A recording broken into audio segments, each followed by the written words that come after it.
Hello, everyone. Welcome back to this week's Cedarville Stories Podcast. I'm Mark Weinstein. And have you ever thought about having your handwriting turned into a computer font? Well, my guest today had that happen to her, and today, the Cedarville Cursive font is a top 10 Google font. Joining me today is Catie Holt.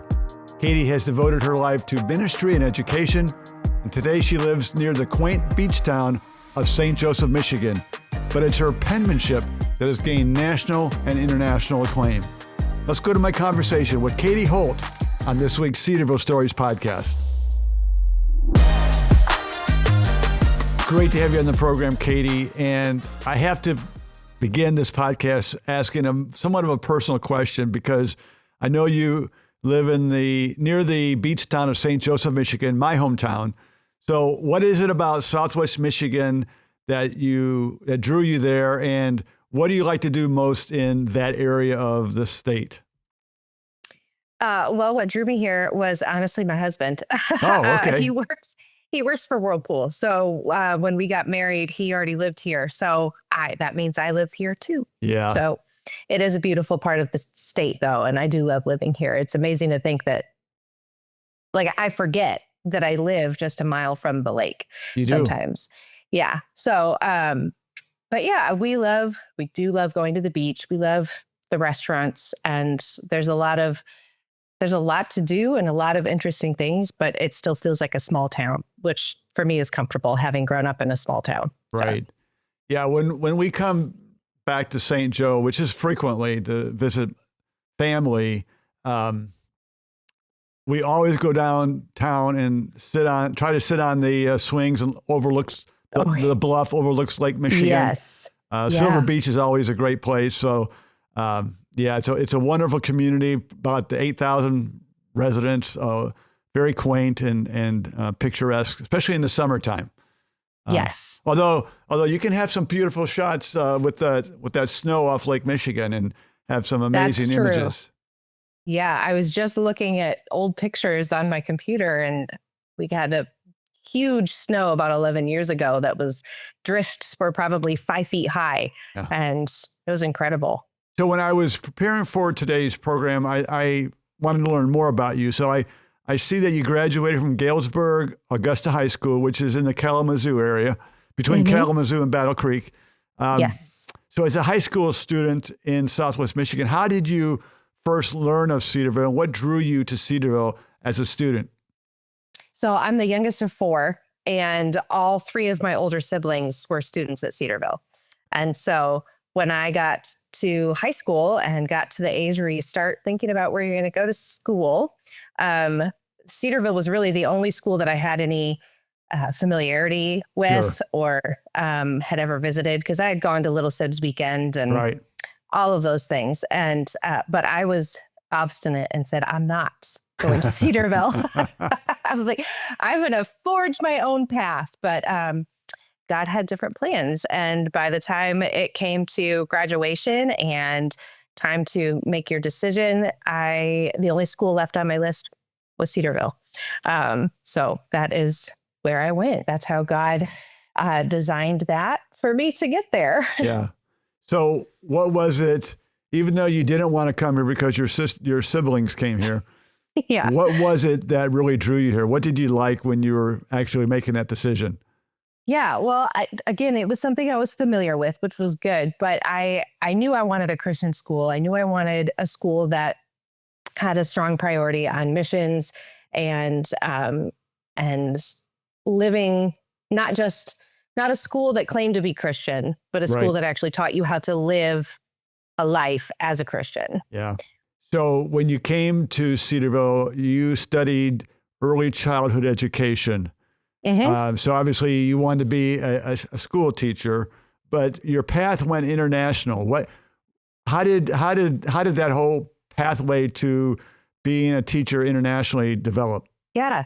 Well, again, kind of like getting to Cedarville, I had plans that I thought I knew what direction I was going, and God had different plans. And so after I graduated from from college, from Cedarville, everyone had told me I was graduating at the perfect time. All these teachers were going to be retiring, and all of these jobs were going to be open, and I applied to anywhere I could find a job in Ohio and in Michigan, and nobody was hiring teachers. My school district that I graduated from was hiring. They had a few positions open, but even as an alum, I couldn't get a job there. They didn't hire me. And so I was stuck. Here I am with a degree, with a teaching license and no job. And so I ended up working full-time for a camp in Michigan, and on their guest services team for the year after graduation. And during that time, I began applying to teach in China with what was then called International Schools of China. And I had heard about them at Cedarville. They were part of the recruiting during the Missions week conference? No, it was when, well, maybe it was. I'm not sure. I don't think that's what it was. They would have a recruiting event where a bunch of different Christian schools would come to Cedarville and set up booths, and they would run interviews. And so that was part of our, part of the work we had, classwork we had to do, was practice interviewing with these schools. And so I had met with the recruiter for that school a couple of times. And after I was denied all those other teaching jobs that I thought would be perfect for me, I was talking with a family at camp and saying, well, I mean, there's this one opportunity to go to China. And she looked straight at me and just said, do it, go. And so I did. So I began that application process, which took about a year. And then I left for China in July of 2007, a year after graduation. Well, that's a bold decision to make. I mean, it's one thing to move to Chicago from where you live, but to move overseas is a major decision. How did you, I mean, you felt the Lord leading you there, so that's obvious, but did you consult with family? How difficult of a decision was that to make?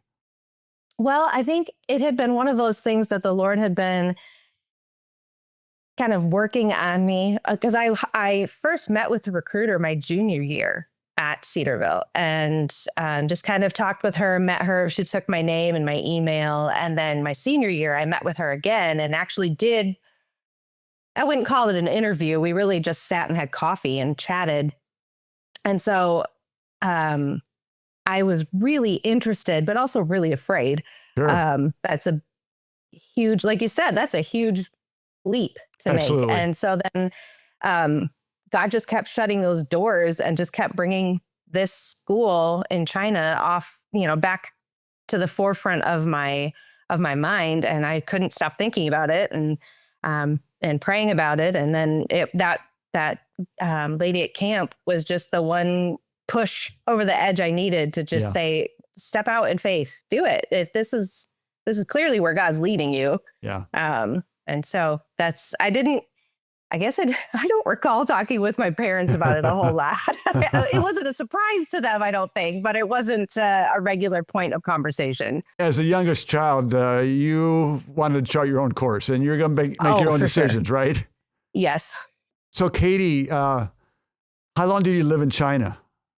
I was there for 5 years. What kind of impact did that have, that experience have on your teaching career post-China, meaning back, you went to Chicago and taught in Chinatown. What kind of influence did that experience have on your teaching? When I went to China, I was still quite a young adult. And having spent 5 years there, I really became an adult and grew up a lot living there in China, to the point where it became home. And I mean, home at my parents' house in Michigan was still home, but when I would visit them at the end of my visit, it would be time to go home to China. Right. And it really became my comfort place and what I was familiar with and what I knew how to, I learned how to pay bills living in China, and I learned how to negotiate living in China and speaking Mandarin. And I learned how to become a teacher in China with, a classroom full of expat kids, most of whom were missionary kids. And so that coming back to the States then after that was actually really hard. The cultural transition in reverse was a lot harder than the transition going to China. Just nothing felt familiar anymore.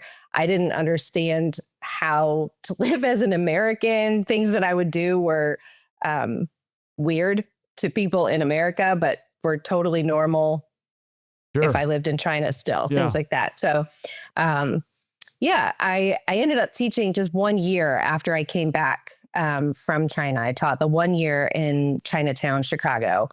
And after that, I married my husband, and I've been here in St. Joe ever since. So even moving and teaching in Chinatown, the cultural transition was difficult.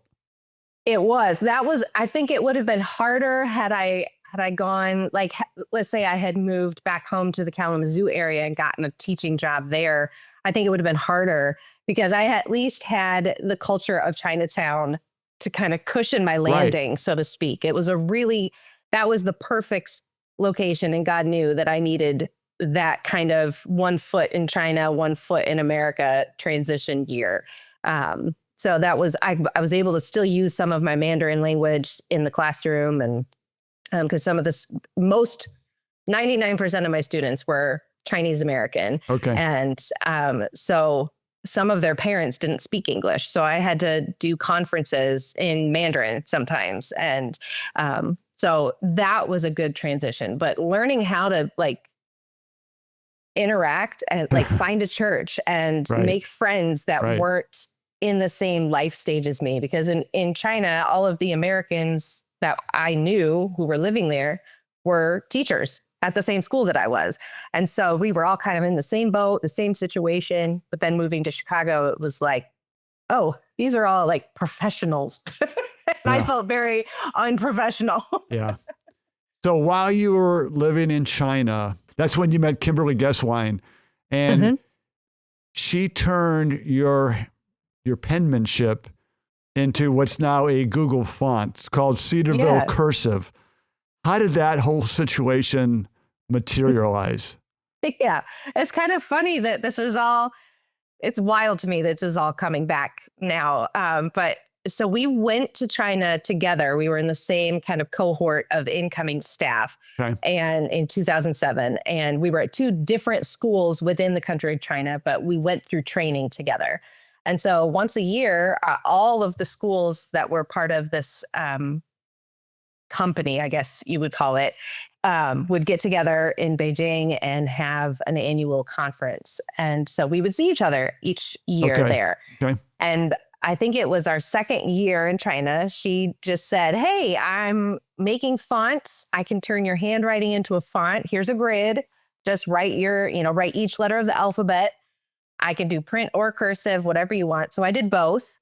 And a few months later, she emailed me a couple of files that had my handwriting, and she had named it Pink Fun Cedarville because the Pink Fun is my email handle. And then the Cedarville was to distinguish me as that was the, singular identifying factor that she could think of that was easy. Okay. And she put them out on different font websites. She's a graphic designer and sells a lot of different fonts. And that's kind of where that started. So have you seen your handwriting because it's on greeting cards. It's been on invitations, web designs. Have you seen it? Wild. I haven't seen it in context. I have the font and I've used it on my own computer, but I've never seen it on a product or anything like that. Or if I haven't recognized it. Well, I would think you'd recognize your own handwriting. Although you think so, but it's not like I'd be looking for it, No. So when she approached you on this idea, was this just something fun to do and you thought nothing would come of it? Yeah. It was just oh, that's cool. I loved it. I'm a teacher. I make product, things for my classroom all the time. It would be really cool if it was in my own handwriting because that's what my kids all see on the whiteboard every day. Yeah. And so I just thought that'd be fun. And it was easy on my end. All I had to do was write the alphabet. So you say you use Cedarville Cursive, or we're calling Cedarville Cursive font. Yeah. I assume maybe your family does too because it's your handwriting? No, not to my knowledge. Okay. No, I don't think so. It wasn't anything that was a big deal. I didn't think having your handwriting as a font was anything that unique. I don't know. I don't know if you know this, but from research and preparing for today's program, I found out that Cedarville Cursive now appears on 98,000 websites and ranks as the ninth most popular font on Kimberly's Google font. So first off, think about that. So when you hear that, what comes to mind? Like, that's impressive. That's amazing. That is, because I know she's a really popular font designer. Like, she's got so many amazing fonts, and that is just wild to me that my handwriting is right up there in the running. Yeah, it really is. And so when you realize that, and realize how people use fonts, there's kind of a way to think that your penmanship is providing creativity to our society. Does that bring you any value, or is it just strange? It is strange to think about, but I think that's really neat. I think I'm not particularly a creative person myself, but I'm not what you would consider an artistic person, I guess is what you'd say. So I think it's really cool that there are people who are creating artistic output using my handwriting. So it's really neat. Going back to Kimberly, so you left China. Have you stayed in contact with her, or is that just kind of gone by the wayside? A little bit. I mean, we're Facebook friends. We'll leave a comment here and there over the years, but I haven't seen her since we both returned. She lives somewhere in the South, and I've just had no reason to to meet up with her or anything. No cause, no opportunity. So let's pivot back in our final few minutes of the podcast to talk about education and teaching, which is where your heart is. So beyond the font, as an educator, you've created plenty of lesson plans for students. Yeah. What age are you best at teaching, or do you like to teach the most? Yeah, well, I've only had 6 years of classroom experience, but and in those 6 years, I taught preschool, kindergarten, and first grade. And so I had the most experience in preschool, but I would say probably kindergarten is my sweet spot. Just right when they're starting to learn how to read independently and learning how to write and learning how just all of those new foundational skills are just blossoming during that kindergarten year. And I love seeing that happen. Yeah. Are there any ways today that you're coming alongside teachers to help them prepare for their teaching opportunities? Well, I about 7-8 years ago, I started a website and I started creating lesson plans using children's literature picture books to create lesson plans that I sell on Teachers Pay Teachers.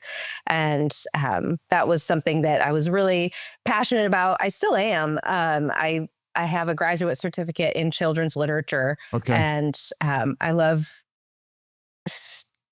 sparking enthusiasm for children's literature in readers and in teachers. It's something that I haven't been able to do as much as I would like to. Just I have 3 kids now. Yeah.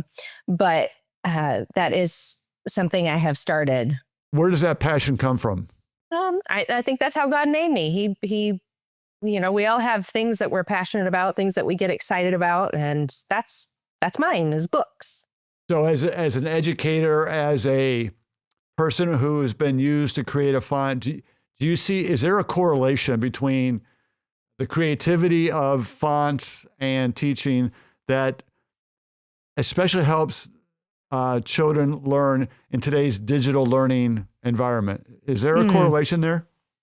Oh, I think that's a really good question. And off the top of my head, I think yes, because, kids are so, education is so screen heavy now, so digital. Right. So it's not paper and books like it used to be, not nearly as much. And I think there's a need for what's the word I'm looking for? Something that engages their senses and something that's interesting to look at. And that's why picture books are so amazing, is because there's pictures to look at and there's different fonts, and you can help tell the story using the fonts. You think about, I don't know when the last picture book you read, but you can tell if someone's whispering when the words get really small, or someone's shouting and the words get really big, or they're really bold, or they use a font that kind of looks frazzled to make their voice sound angry by the way that the words look. And so I think there's definitely a creative aspect and a learning aspect to the different fonts that can be used. So as a mom, as an educator, what kind of influence are you bringing to your kids? I don't know if your children are in the Lakeshore Public Schools, they go to Christian schools, or homeschooled, but how do you use your experiences as a teacher to help educate them when they're home? Yeah. Well, when my kids were younger and I had them at home, we were constantly reading books. I have what I think is quite an impressive library here at home. And so there's always books all over. And that's what we'd spend a lot of time reading and singing and talking and doing those kinds of things as they were growing up. So by the time they were in kindergarten and ready to go to school, they were ready. They knew the foundations that they needed in order to continue to learn and grow and succeed at school. So, and then, my oldest is moving into middle school now, so he's out of my, I can't help him anymore, it feels like. But my younger two are still in elementary school. That's still where I feel qualified to help them.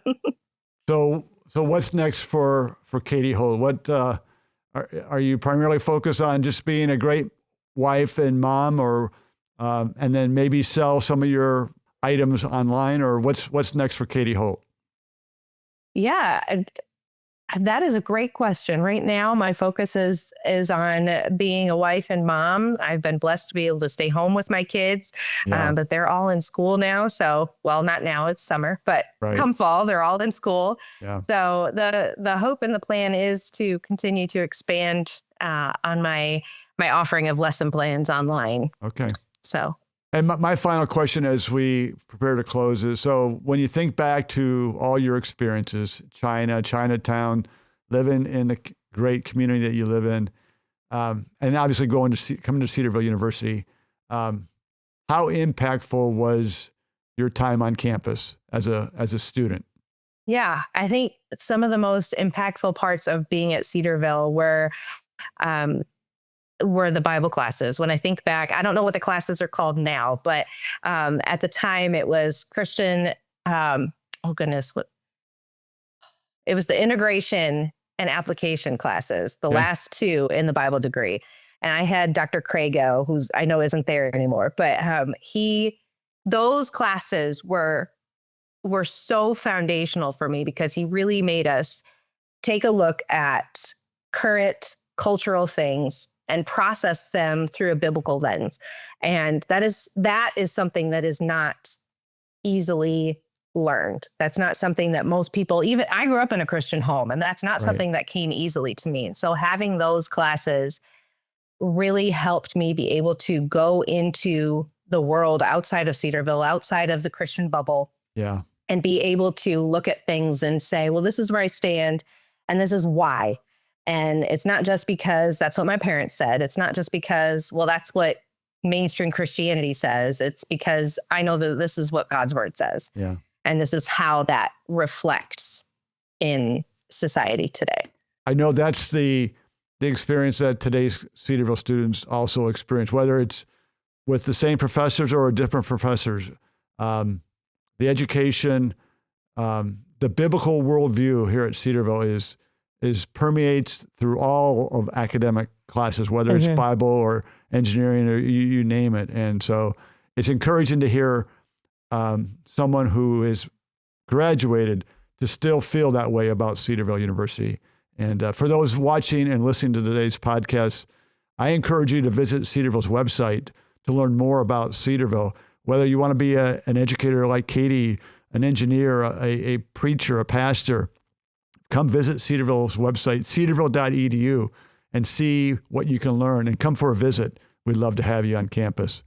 Catie, our time is up, but thanks for spending the last several minutes with us, and continue to enjoy that great beach town of St. Joe, and hope to see you when I come up for a visit. Thank you for listening to the Cedarville Stories Podcast, brought to you by Cedarville University. Be sure to come back next week when we'll share another Cedarville story for God's glory.